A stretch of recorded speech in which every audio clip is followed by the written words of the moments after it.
Amén. Qué bueno es confiar en el Señor. ¿Cuántos están alegres de estar aquí en esta tarde? Denle un aplauso fuerte a Cristo, ¿verdad? Él está aquí.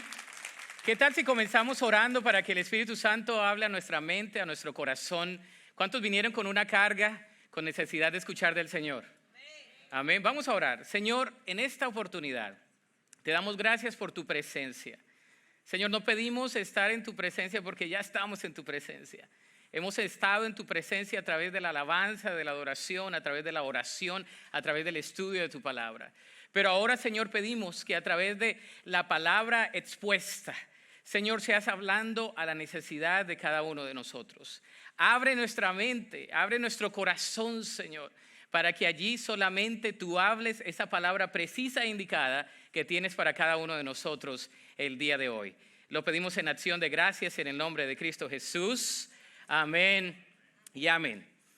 Si yo te preguntara cuál es el personaje de la Biblia al cual se le reconoce por tener una gran fe, quizás tú respondieses, bueno, podría ser Abraham, ¿no? El padre Abraham que dejó a su tierra y a su parentela y el Señor le llevó, ¿verdad?, a otra tierra, a una casa desconocida.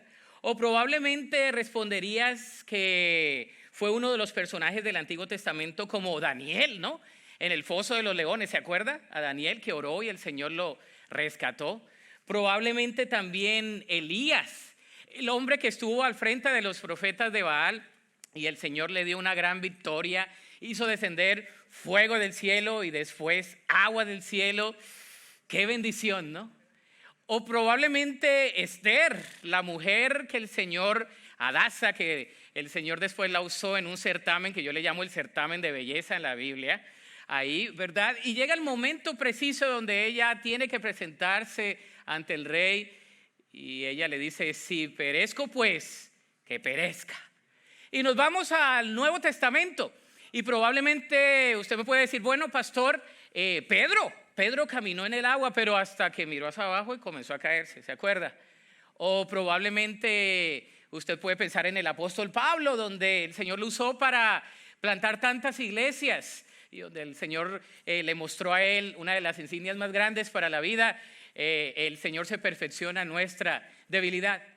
Pero el día de hoy yo creo que vamos a hablar de un personaje que creo que la hace en la lista de los finalistas. Este personaje no es ni judío, no es conocido en otro capítulo, simplemente aquí en Mateo capítulo 8 del verso 5, ¿verdad?, en adelante al verso 13, vamos a ver lo que dice la palabra del Señor, porque Él tiene para nosotros una palabra especial. Este es un hombre llamado el centurión. El centurión, un oficial romano, un soldado romano que tenía a su cargo por lo menos 100 soldados. Otros dicen que los más prominentes tenían alrededor de 100 tropas. Entonces lo vemos en un encuentro con Cristo y en nuestra serie de sermones, el Evangelio según Jesús. Hoy vamos a hablar de la temática solo cree. Diga conmigo, solo cree.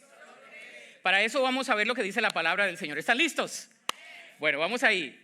Mateo 8 del 5 al 13 dice, cuando Jesús regresó a Capernaum, un oficial romano se le acercó y le rogó, Señor, mi joven siervo está en cama paralizado y con terribles dolores. Iré a sanarlo, dijo Jesús. Señor, dijo el oficial, no soy digno de que entres en mi casa. Tan solo pronuncia la palabra desde donde estás y mi siervo se sanará. Lo sé porque estoy bajo autoridad de mis oficiales superiores y tengo autoridad sobre mis soldados. Solo tengo que decir, vayan, ¿y ellos qué? Van, ¿verdad? Y les digo, vengan, y ellos vienen. Y si les digo a mis esclavos, hagan esto, ¿ellos qué? Lo hacen. Dice la palabra del Señor ahí, más adelante, al oírlo, el versículo 10, Jesús quedó asombrado. Se dirigió a los que lo seguían y le dijo, les digo la verdad, no he visto una fe como esta en todo Israel. Y les digo que muchos gentiles vendrán de todas partes del mundo, del oriente y del occidente, y se sentarán con Abraham, Isaac y Jacob en la fiesta del reino del cielo. Pero muchos israelitas, para quienes se les preparó el reino, serán arrojados a la oscuridad afuera, donde habrá llanto y rechinar de dientes. Qué cosa, ¿no?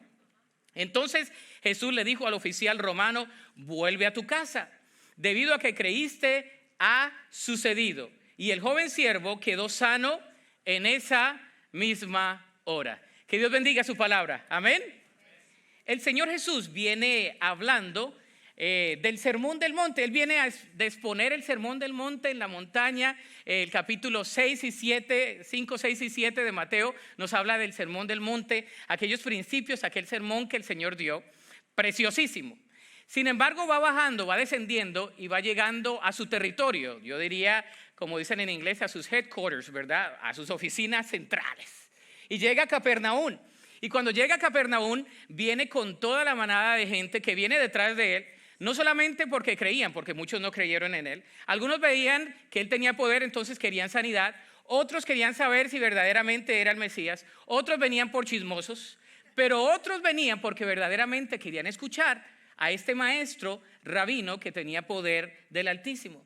Sin embargo, es notorio que la multitud le sigue verdaderamente porque habían creído en él y otros, la mayoría, no. Algunos buscaban las señales, otros buscaban los prodigios, pero este oficial romano le busca particularmente, no solamente para él, sino para su siervo. Es interesante notar que cada uno de los centuriones que vemos en la Biblia, mencionados en los evangelios y en el libro de los Hechos, fueron hombres de un carácter noble, hombres buenos. Y este no era la excepción, era un hombre honorable y respetable en la sociedad. El centurión tenía muchos obstáculos para venir a Jesús. Por ejemplo, habían barreras de todo tipo para que él viniese a Jesús. Este hombre era un soldado profesional y Jesús era un hombre de paz. Este hombre era un gentil y Jesús era un judío. Este hombre representaba al imperio romano, que en cierta instancia fue antagonista con los judíos, y Jesús era un rabí judío. Este hombre tenía muy buena reputación y Jesús estaba siendo altamente criticado por los religiosos de la época. Sin embargo, este soldado tuvo algo en particular. Este soldado tuvo algo a su favor. Este hombre tuvo una gran fe. Diga conmigo, fe. Dice la palabra que sin fe es imposible agradar a Dios. Así que el día de hoy vamos a hablar del tipo de fe muy sencilla, pero a su vez muy profunda, que tuvo este centurión. ¿Qué tipo de fe tuvo este centurión? En primera instancia, este centurión tuvo una fe humilde. Este centurión tuvo una fe humilde. Dice la escritura que en versículo 5, cuando Jesús regresó a Capernaum, este oficial romano se le acercó y le rogó: Señor, mi joven siervo está en cama, paralizado y con terribles dolores. Y el Señor responde: iré a sanarlo. Versículo 8 dice: no soy digno de que entres en mi casa. La petición de este prominente militar fue directa. Le pidió, le imploró al Señor, se le acercó y le rogó. ¿Alguien le ha rogado a usted algo? No. Pues yo tengo hijos y me dice: papá, por favor, cómprame. ¿No ha tenido uno de esos hijos así insistentes? ¿No? ¿Cuántos dicen amén? O los abuelos, ¿no? Y cómprame. Y a lo último dice: ya te lo compro, ya, para que te calles, ¿no? ¿Cuántos han dicho eso? ¿O el pastor es el único? No, ¿verdad? Así hay. Entonces se imagina, así él vino y le rogó. Ahora, la palabra en el original nos dice que le rogó conmovidamente, de todo corazón. Él no viene a exigirle a Jesús. Notemos que el pueblo judío, Capernaum, está bajo el imperio romano. Este hombre tenía el dominio aún sobre Jesús militarmente. Él pudo haber exigido y le pudo haber dicho: tráigame a Jesús, tráigalo aquí. Pudo haber mandado a uno de los escuadrones militares: tráigame a Jesús, que yo lo estoy llamando. Y Jesús, sometiéndose, hubiera tenido que ir.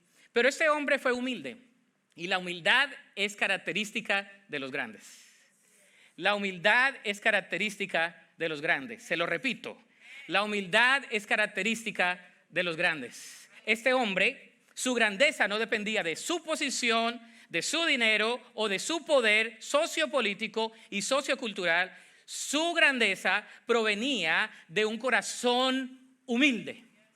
Y dice la palabra del Señor que lo conocían. La palabra palsi significa que el hombre siervo de él estaba paralizado. Es decir, este hombre siervo que él viene a pedir por él estaba en una parálisis. Algo le había pasado. Parecía que él no podía venir. No era ni siquiera un familiar. No era ni siquiera el jefe para quedar bien. Era un siervo. Y el centurión le envía a Jesús esta palabra al decirle: ¿sabes qué, Jesús? Necesito que sanes a mi siervo. La palabra de Dios indica en el Evangelio según San Lucas. Usted sabía que el Espíritu Santo reveló a diferentes hombres de fe la palabra, ¿no? San Lucas, capítulo 7, nos dice que cuando el centurión escuchó que Jesús había entrado en Capernaum, le envió a unos ancianos de los mismos judíos rogándole que viniera y sanara a su siervo. ¿Por qué pasa eso? ¿Son contradictorios los eventos? Claro que no. La Biblia nunca se contradice. En la antigüedad era costumbre de que si iban los sirvientes a nombre de la persona, era como si la persona hubiese ido. Es decir, si yo hubiera mandado a alguien y lo encontrara en el camino, es como si esa persona tenía, como quien dice, el aval de la persona. Él envió a unos judíos, ¿sabe? Lo dice la palabra del Señor. Lucas capítulo 7, versículo 4, mire, se pone bueno esto, dice: ellos se acercaron a Jesús y le rogaron con solicitud diciéndole: es digno que le concedas esto, porque ama nuestra nación y nos edificó una sinagoga. ¡Wow! Jesús fue con ellos, pero cuando ya no estaban lejos de la casa, el centurión envió a él unos amigos diciéndole: Señor, no te molestes, pues no soy digno de que entres bajo mi techo. Estos hombres mencionan a Jesús y le mencionan a Jesús que el centurión era una excelente persona, quien cuidaba aún del pueblo judío. Les había construido una sinagoga. ¿Y sabe cuántas familias se tenían que tener para construir una sinagoga? Por lo menos 10 familias. Una familia, papá y mamá, y por lo menos, ¿verdad? Era una familia. Deben haber por lo menos unos 25 para que se construyese una sinagoga. Este centurión romano, que no era judío, les había construido una sinagoga. Había sembrado en el pueblo judío y ahora manda representantes de los mismos judíos a implorarle a Jesús y le dice: Señor, Él lo merece. Él nos ha construido una sinagoga. Él nos hizo un templo. ¿Se imagina? Y no era judío. El relato del Evangelio según San Lucas nos dice que Jesús fue con ellos, pero cuando ya no estaban lejos, versículo 6, de la casa, el centurión envió a él unos amigos diciéndole: ahora manda amigos. Señor, no te molestes, pues no soy digno de que entres bajo mi techo, por lo que ni aún me tuve por digno de ir a ti. Ahora, mire qué fe tiene el centurión. El centurión envía a unos judíos y se da cuenta cuando vienen en el camino los judíos que Jesús ya viene y dice: yo voy a ir a sanarlo. Y entonces envía unos amigos al centurión y el centurión le dice: dile que no venga, porque yo no soy digno de que entre bajo mi techo. Este hombre era un hombre humilde. Él sabía que este era el Mesías. Él sabía que él tenía el poder de Dios. Él sabía que no podía estar en la presencia de Jesús, que no podía entrar a su casa porque había pecado en él. Quizás se sentía lo más mínimo, lo más sucio. Y él dice: Señor, no puedes venir aquí, no puedes venir aquí. Señor, yo no soy digno de recibirte. Ahora, no era porque no tenía dinero. Si los oficiales tenían dinero. No era porque no tenía buena casa. ¿Se imagina la casa de un centurión? Es como que usted quiere ir a una casa de un celebrity ahorita. Igual, ¿no? Que usted vaya a la casa de Justin Bieber. ¿No? Imagínese. No es posible. El Señor dice, la Escritura dice que el centurión le dijo: no vengas. Yo no soy digno. Vamos a ver el corazón. Sobre toda cosa guardada, guarda tu corazón, porque de él mana la vida.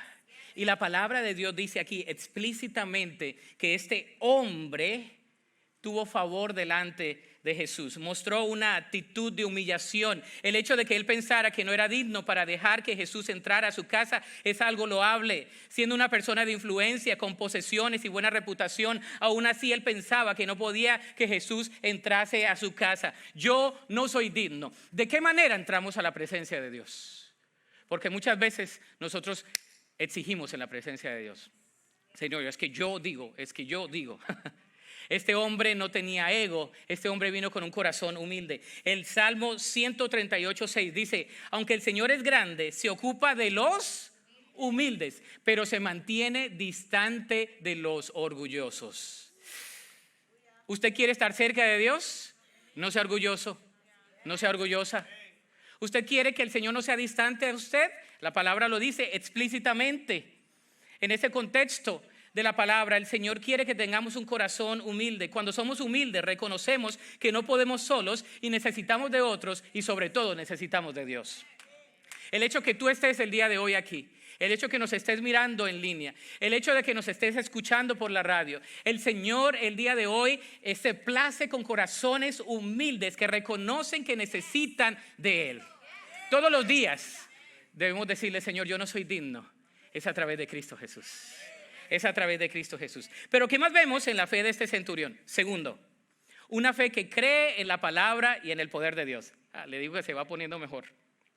Versículo 8b, la segunda fracción. Dice, tan solo pronuncia la palabra desde donde estás y mi siervo sanará.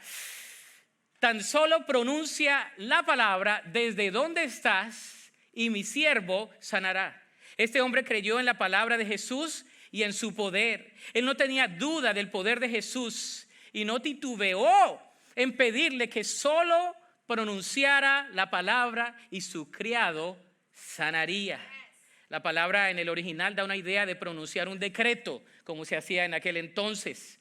Este militar sabía que su palabra era decreto. La palabra era decretada en ese momento. Judicialmente hablando, nadie se le podía poner en contra a este militar porque él tenía el aval del Imperio Romano. Él sabía lo que era tener poder en la palabra. Este centurión sabía que Jesús tenía poder en su palabra. Y la pregunta a colación el día de hoy es, ¿crees en la palabra de Dios de esa manera? ¿Creemos que el poder de Dios se puede manifestar? Y dice la palabra de Dios que el apóstol Juan, cuando dice en el principio era el verbo y el verbo estaba con Dios y el verbo era Dios, este estaba en el principio con Dios. Todas las cosas por medio de él fueron hechas y sin él nada de lo que ha sido hecho fue hecho. En él estaba la vida y la vida era la luz de los hombres. La palabra es Jesús. Jesús es la palabra. Jesús es el camino, la verdad y la vida. El único camino, la única verdad y la única vida que podemos tener. Entonces, la palabra del Señor. Jesús es el Logos, la palabra encarnada. Este hombre creyó en Jesús, que era el Mesías, cuando dijo, solamente di la palabra y mi criado sanará. ¡Qué fe tan tremenda! Una fe tremenda. La palabra de Jesús tiene poder. Todo va a pasar, pero la palabra de Dios nunca pasará. Mateo 24:35. La palabra es viva y eficaz y más cortante que toda espada de 2 filos y penetra hasta partir el alma y el espíritu, las coyunturas y los tuétanos y discierne los pensamientos y las intenciones del corazón. Hebreos 4:12 es la palabra de Dios. La palabra de Dios es viva y eficaz. El nombre de Jesús tiene poder. ¿Cuántos creen que el nombre de Jesús tiene poder? No oramos a cualquier persona, oramos al Rey de Reyes y Señor de Señores. Oramos al Todopoderoso Dios. Este tipo de fe también nos hace acercar más a Él. ¿Por qué? Porque es una fe que se somete y cree en la autoridad. El versículo 9 dice, lo sé porque estoy bajo la autoridad de mis oficiales superiores y tengo autoridad sobre mis soldados. Solo tengo que decir, vengan y ellos van, o vayan y ellos vienen. Y les digo a mis esclavos, hagan esto y ellos lo hacen. Este hombre sabía lo que era la autoridad. La fe se somete y cree en la autoridad de Jesús. Su fe y mi fe cree y se somete a la autoridad de Jesús. Creemos que Jesús tiene autoridad sobre todas las cosas. ¿Cuántos creen eso? Jesús tiene autoridad sobre mi familia, sobre tu familia. Jesús tiene autoridad sobre tu negocio, sobre la obra de tus manos. Jesús tiene autoridad sobre esta iglesia, sobre este ministerio. Él es el Señor, Él está en su trono. Él es soberano sobre todas las cosas y no hay nada imposible para Él.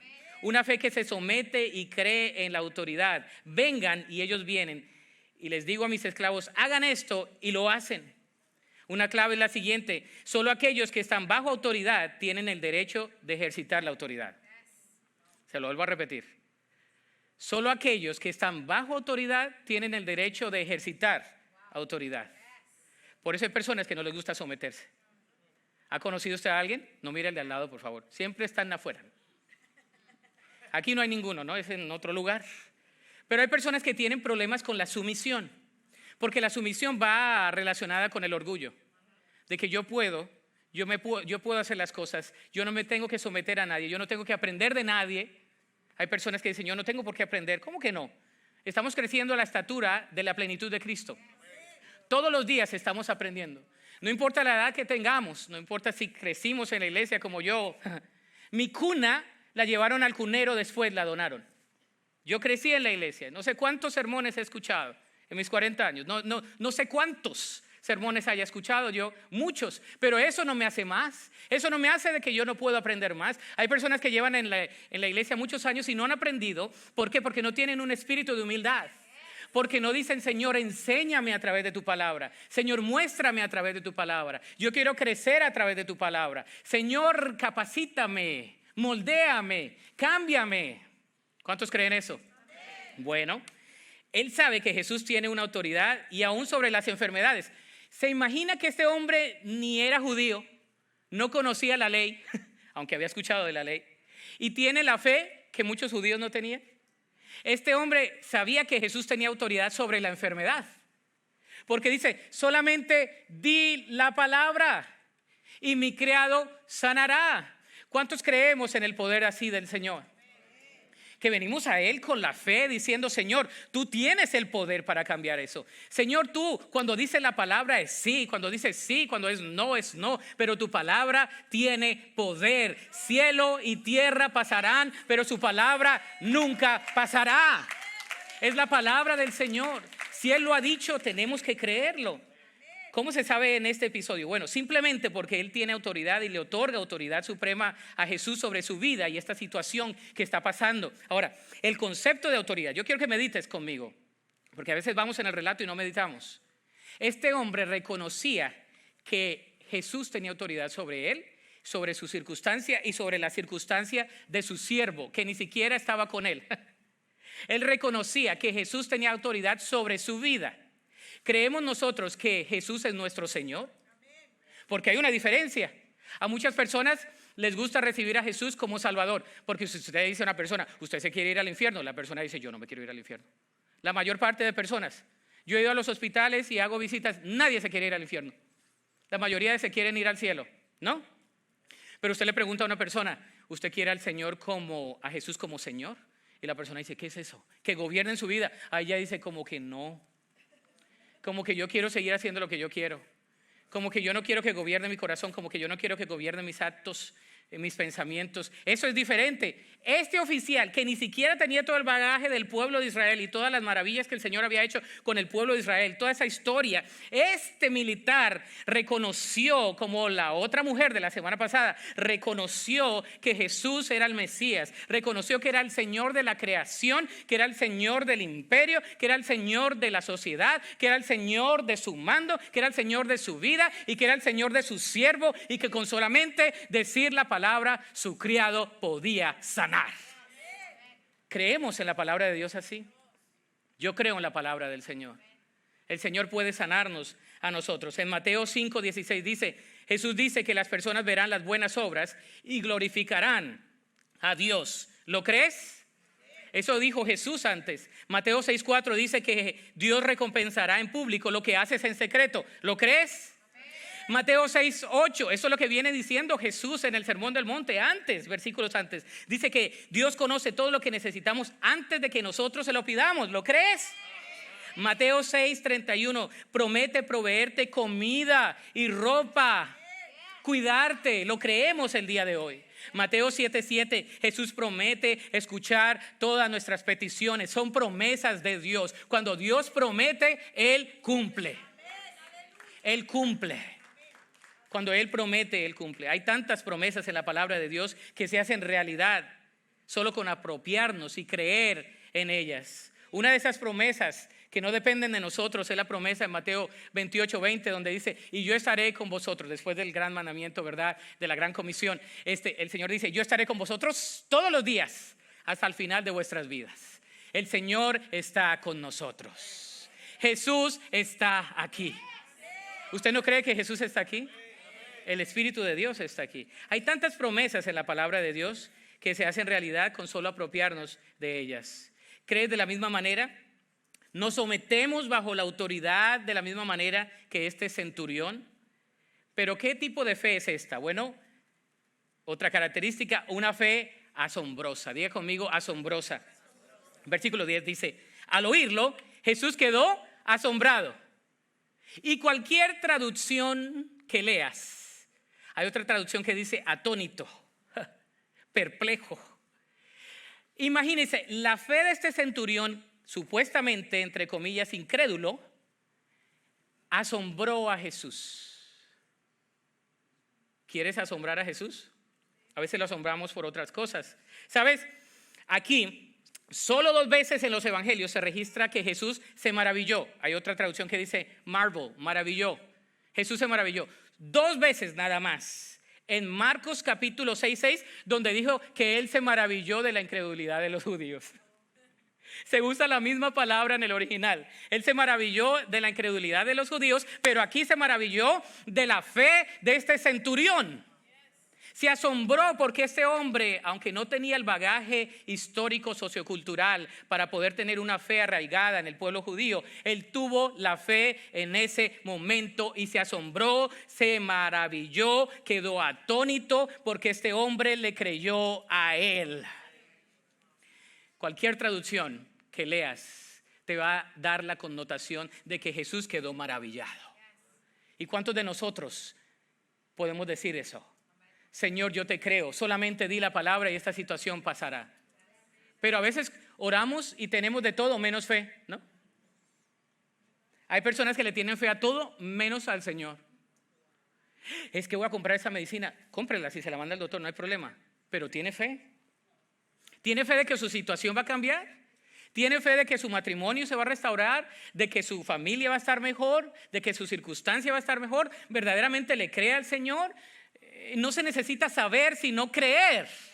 El problema de los judíos es que sabían mucho, pero no creían mucho. Y hay personas que tienen todo el conocimiento, pero no creen en la palabra del Señor. Creemos en el Señor.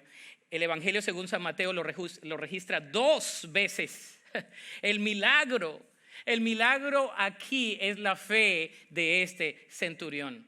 Ahora, hay 2 milagros en Mateo que también son hechos para gentiles: el milagro de este sirviente del centurión y el milagro de la hija de la mujer sirofenicia, el de la semana pasada. Esta mujer que dijo, Señor, pero aún las migajas que caen de la mesa, yo las puedo recoger. Señor, ten misericordia de mí. Un corazón dispuesto a recibir la palabra del Señor, un corazón humilde delante del Señor. Y yo te pregunto el día de hoy, ¿tú tienes ese corazón? Tenemos ese corazón que venimos delante del Señor y le decimos, Señor, aquí estamos delante de ti. Señor, haz con este ministerio, haz con mi familia como quieras, haz con mi trabajo como quieras. Tú me vas a proveer, tú me puedes sanar, tú me puedes libertar de esta situación. Tú puedes hacer de lo imposible algo posible.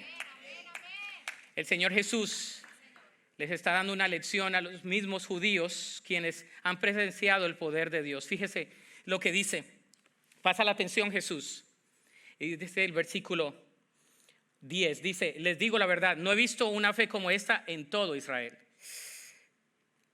Y les digo que muchos gentiles vendrán de todas partes del mundo, del oriente y del occidente. Se sentarán con Abraham, Isaac y Jacob en la fiesta del reino.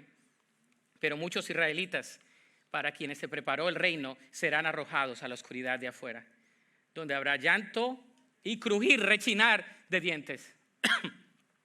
El Señor pasa de asombrado a emitir un juicio al mismo pueblo, porque a lo suyo vino y los suyos no le recibieron.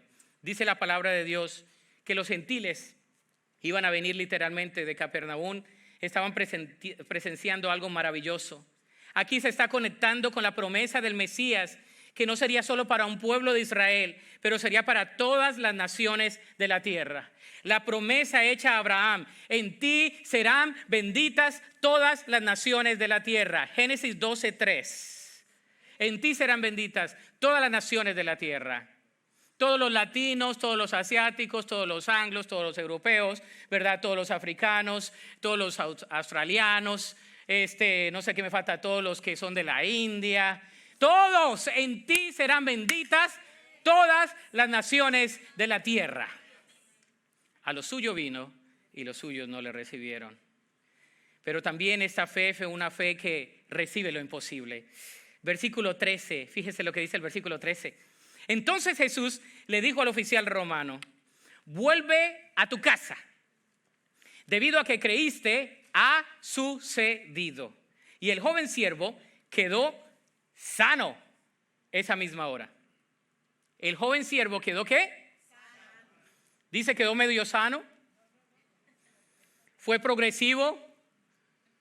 Mientras caminó Jesús, no dice que quedó sano instantáneamente. ¿Sabes? Así es el poder de Dios. Una fe que recibe lo imposible. Muchas veces no recibimos respuesta a nuestras peticiones porque Dios no contesta como de verdad estamos creyendo. Yo le doy gracias a Dios porque a veces me contesta aún como no creo. A veces nosotros decimos, de verdad creo, pero si tú verdaderamente creyeras no tuvieras todo lo que tienes. Porque Dios en su gracia es más grandioso que nosotros podemos entender y comprender. Porque verdaderamente a veces no creemos cuando le pedimos al Señor. Y a veces nos da sobreabundantemente. El Señor nos responde aún con cosas más grandes, pero no lo vemos porque estamos centrados en nosotros mismos. Jesús le dijo a Marta, la hermana de Lázaro, cuando ordenó que quitaran la piedra, y ella le dijo: Señor, ya hiede, porque son 4 días. La respuesta del Señor Jesús fue la siguiente. Juan 11:40, ahí lo vamos a leer. Jesús le dijo: no te he dicho que si crees verás la gloria de Dios. No te he dicho que si crees verás la gloria de Dios. El día de hoy el Señor nos recuerda con este episodio del centurión: no te he dicho, iglesia, que si crees verás mi gloria resplandecer sobre vosotros. No te he dicho que si crees verás esta situación restaurada. No te he dicho que si me crees te voy a usar. No te he dicho que si me crees voy a hacer cosas que ni siquiera te imaginas. La gloria de Dios. ¿Sabe por qué Dios hace obras? Para su gloria. No lo hace para nosotros. ¿Usted cree que el Señor lo hace para usted? No, Él se hace para gloriarse a sí mismo. Somos conductos de su gloria. Si hay un milagro, no lo hace para usted. Uy, qué milagro le hizo el Señor a usted. No, Dios se lleva la gloria. Él nunca comparte su gloria con nadie, con nadie. El Señor siempre se lleva la gloria. Y si el Señor hace algo porque tú estás orando, estás clamando, el Señor es el que se lleva la gloria. ¿Sabes por qué? Porque muchas veces oramos y el Señor contesta y decimos: Señor, gracias porque tú eres poderoso, porque tú respondes. Gracias, Señor, porque clamé y tú me escuchaste. Pero aún si no estás recibiendo respuesta, el Señor se está glorificando en ti, porque el Señor está haciendo algo en tu vida. El Señor te está fortaleciendo, el Señor te está edificando, el Señor te está proveyendo, el Señor te está enseñando lecciones, estás aprendiendo cosas que quizás no hubieses aprendido si no estuvieras en esta prueba. El Señor está contigo y se glorifica y se glorificará en ti porque eres conducto de su gloria. Somos conducto de su gloria. No te he dicho que si crees verás mi gloria. El Señor quiere que estemos delante de Él. El Señor quiere que seamos conductos de su gloria. Humillémonos delante del Señor. La aplicación es esa. Vengamos delante del Señor y digámosle: Señor, aquí estoy. ¿Cuántos están delante del Señor y le dicen: Señor, aquí está mi situación? Aquí está mi corazón. Este centurión no exigió. Y a veces venimos delante de Dios y queremos exigir. Es que yo exijo, es que yo quiero, es que yo quisiera. A veces oramos de esa manera. Me recuerda una ilustración que leí el otro día de un pastor que decía, bueno, había una hermana que me decía: Señor, Señor, nunca me contestas. Y entonces pasaron 10 años y el pastor viene y le dice: bueno, hermana, ¿qué es lo que usted pide? Y la hermana le decía, es que yo siempre le pido al Señor que me haga esto, que me haga esto, que me haga esto, que me haga esto, que me haga esto, que me haga esto, y que me haga esto, y que me haga esto, y que me haga esto. Y el pastor la mira y le dice, ¿y tú no le has preguntado al Señor qué hace Él? Porque a veces queremos exigirle al Señor, a veces queremos demandarle al Señor. Eso es diferente con reclamar sus promesas. Pero ¿qué tal si quitamos el enfoque de nosotros y nos enfocamos en el Señor? El centurión no se enfocó en él, se enfocó en su sirviente. El centurión no se enfocó en las circunstancias, él se enfocó en quien tenía control sobre las circunstancias. El centurión no se afanó de más. ¿Por qué? Porque él sabía que Jesús venía en camino. Él sabía que podía Jesús cambiar y transformar su vida. Y el día de hoy, ¿tú crees que Jesús puede transformar tu vida? ¿Crees que Dios puede transformar tu corazón? ¿Que Él puede hacer algo especial en tu corazón? Yo lo creo. Otra cosa, sometámonos bajo la autoridad de Dios. Ahí ya no me gustó, pastor. No. Lo de la humillación está acá, pero el someterse, eso es otro costo, eso es otro precio. Someterse delante de Dios es renunciar y decirle, Señor, aquí estoy. Estoy delante de ti, Señor, te necesito. Me humillo delante de ti. Yo no puedo, tú sí puedes. ¿Cuántos podemos venir delante del Señor? Someternos delante del Señor, renunciar a nuestro ego, a nuestros conceptos preconcebidos, a lo que teníamos antes. Podemos creer en el Señor. Tercero, creamos en el poder de Dios. ¿Tú crees en el poder de Dios? ¿Verdaderamente crees que Dios lo puede hacer? Yo creo que Dios lo puede hacer. En tu vida, en mi vida, en la vida de tu familia, en la vida de mi familia, en la vida de esta congregación, Dios lo puede hacer. Esperemos en la victoria que proviene de Dios. Este centurión sabía que tenía la victoria, que Jesús era el Mesías. Y el día de hoy yo quiero que te pongas sobre tus pies. Ponte sobre tus pies. Dios desea decirte como el centurión, debido a que creíste, ha sucedido. ¿Se imagina que el Señor, después de nuestra plegaria, nuestra súplica por la fe, nos diga, debido a que creíste, ha sucedido? El Señor quiere hacerlo en ti el día de hoy. Así que solo cree en Él. El día de hoy, mientras entonamos este coro de este canto, ¿verdad? Yo confío en ti. Quizás quieres venir al Señor y le quieres decir, Señor, aquí estoy, Señor, aquí está mi vida, aquí está mi corazón. Aquí estoy, Señor, yo creo en ti. Yo creo en tus promesas, yo creo en tu palabra, yo creo en tu verdad. Yo creo que tú lo puedes hacer en mí. Y puedes venir delante de Él y le dices, Señor, aquí estoy. Yo me someto a ti, Señor. Yo creo en tu poder, yo creo que tú lo puedes hacer. Esperamos en la victoria del Señor. El Señor es victorioso. Él conquistó la cruz y la muerte. Y el mismo poder de Cristo resucitado está aquí el día de hoy. ¿Cuántos lo creen? Mientras cantamos, dile, Señor, yo confío en ti. Tú puedes pasar al frente y le puedes decir, Señor, aquí estoy, Señor, yo confío en ti. Confío en tu palabra, yo confío en tus promesas, yo confío en tu poder, Señor. Aquí estoy, Señor. Te necesito, Señor. Ven al Señor.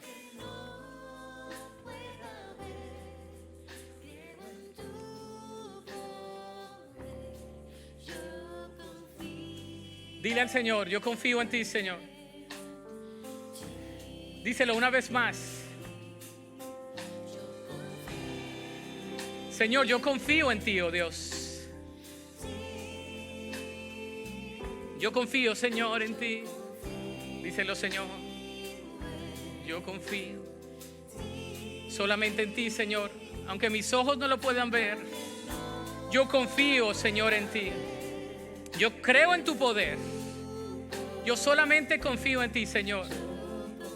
Yo confío en ti, Señor. Díselo una vez más de todo tu corazón, ahí donde estás, los que nos ven en línea. Dile, Señor, aquí estoy, yo confío. Confiamos en ti, Señor. Aquí hay una iglesia que confía en ti.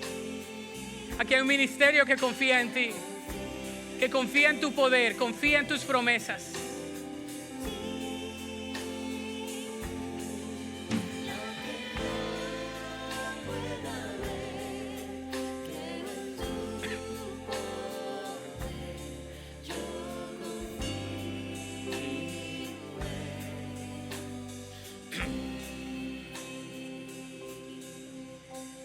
Señor, aquí estamos delante de ti. Oh Señor, te necesitamos tanto.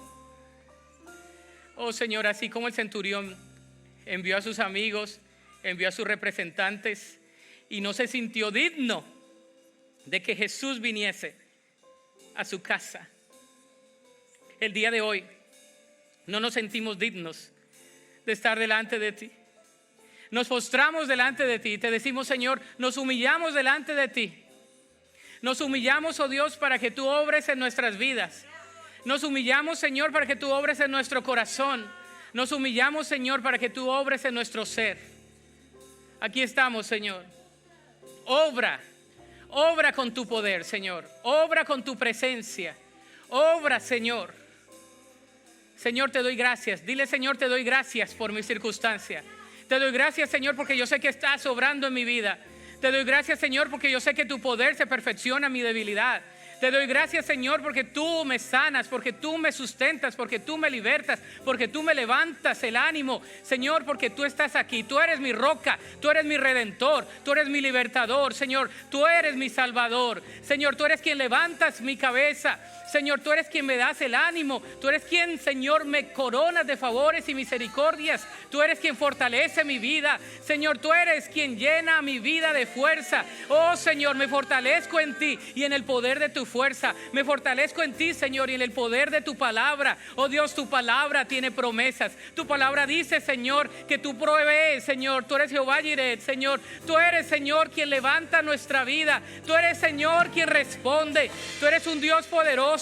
Tú eres un Dios majestuoso. Tú eres un Dios eterno, el mismo ayer, hoy y siempre. Tú obraste con el centurión y su siervo. Tú obraste, Señor, con la mujer del flujo de sangre. Tú obraste, Señor, con los leprosos. Tú obraste, Señor, con el ciego que recobró la vista. Y el día de hoy obras aquí en Park Cities en español. Señor, tú obras. Tu poder está aquí, Señor. Tu palabra está aquí, Señor. Jesús está aquí.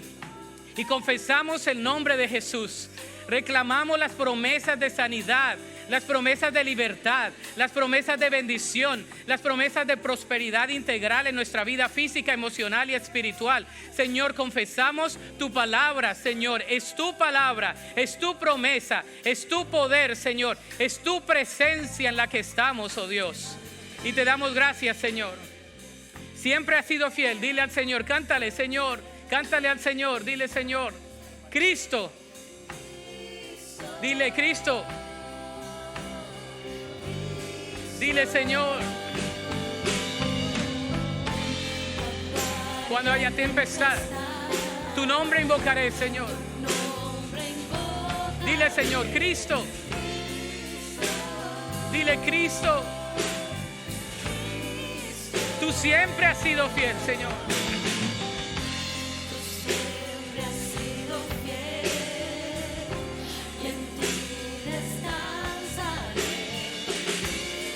Sí, Señor, tú eres Cristo.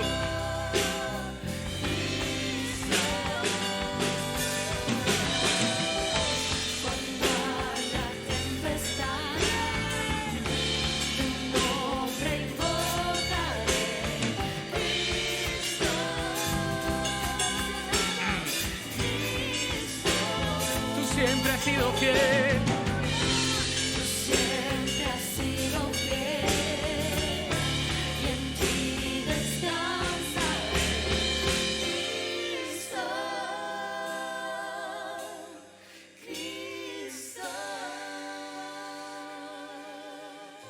Señor, confiamos en ti.